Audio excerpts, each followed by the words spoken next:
A gente brinca aqui no Seleção que o clube, quando está com problemas financeiros, quando ele vende um jogador bom, ele fica mais pobre. Porque ele está apertado, então ele não consegue vender por aquilo que ele poderia conseguir se ele não tivesse tão apertado, se ele negociasse mais, esperasse uma proposta maior, esperasse o jogador se valorizar.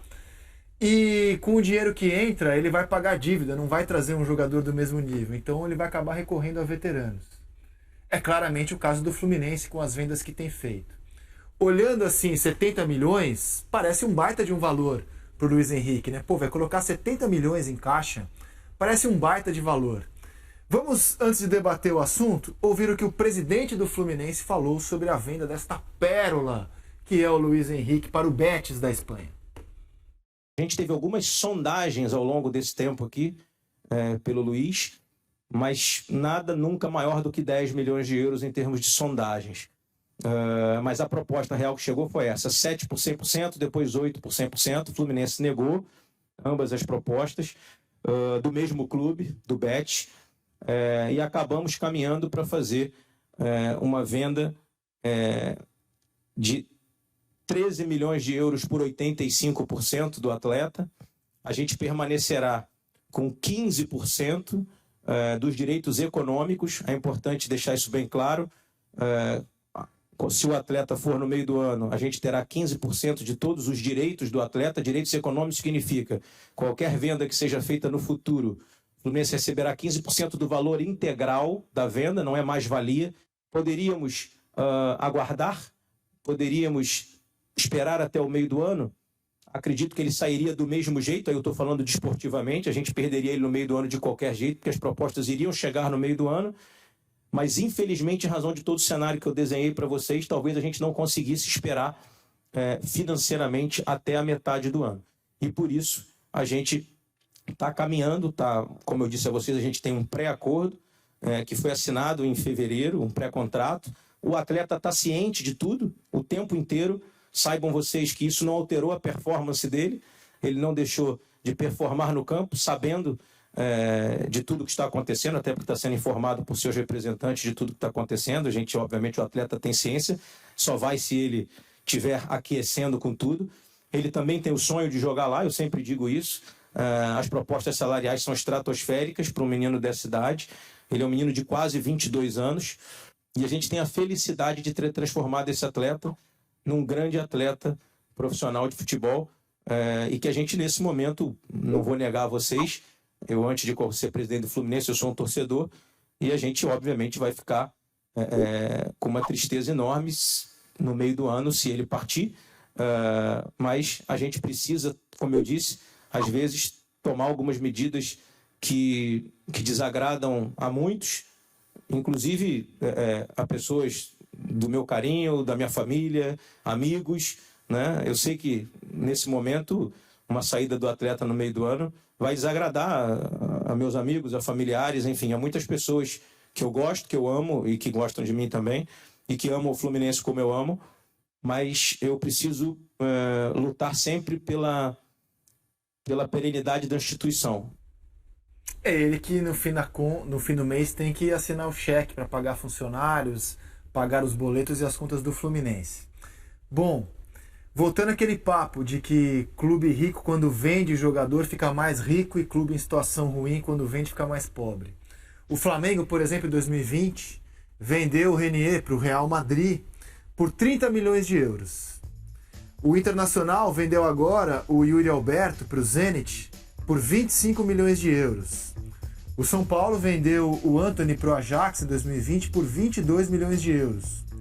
O Everton Cebolinha, que já era jogador de seleção, foi vendido do Grêmio para o Benfica por 20 milhões de euros. O Pedrinho, o Corinthians conseguiu negociar para o Benfica por 18 milhões de euros. No ano passado, o Grêmio vendeu o PP para o Porto por 15 milhões de euros.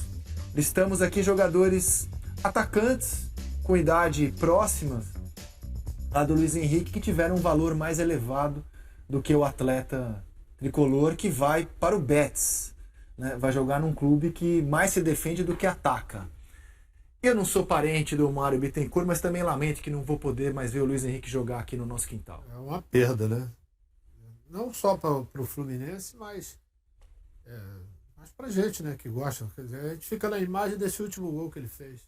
Quer dizer, coisa rara que a gente vê no futebol brasileiro. E o Luiz Se tivesse bem de finança, não ia vender o Luiz Henrique por isso. Mas esse é o problema, André, que exatamente os clubes. Eu me lembro na época também que o Flamengo teve aquela geração campeã da Copa São Paulo de Julho, né, que foi obrigado aos poucos a se desfazendo de vários jogadores, né, o próprio Zinho também.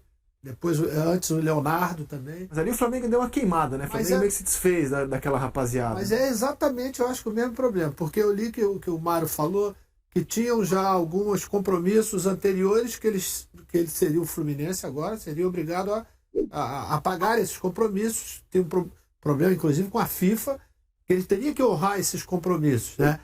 E nessa situação, um cara como o Luiz Henrique, quer dizer, vem a calhar no sentido de ter como você arrecadar, entendeu? Mas esse eu acho que é o problema exatamente, porque ele diz, nós estamos pensando, né, em renegociar toda a dívida do clube para colocar o clube no trilho. É lógico que a perda do jogador como o Luiz Henrique, para ele, e além disso, é o fato do Betis.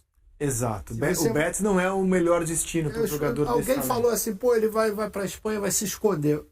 Infelizmente é isso, entendeu?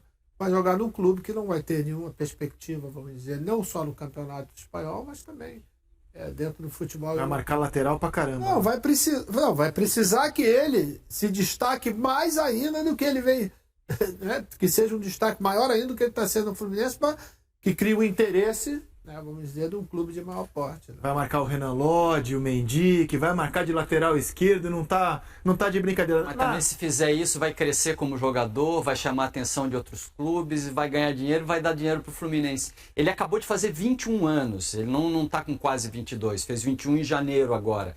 Eu acho que o problema desse negócio é o timing.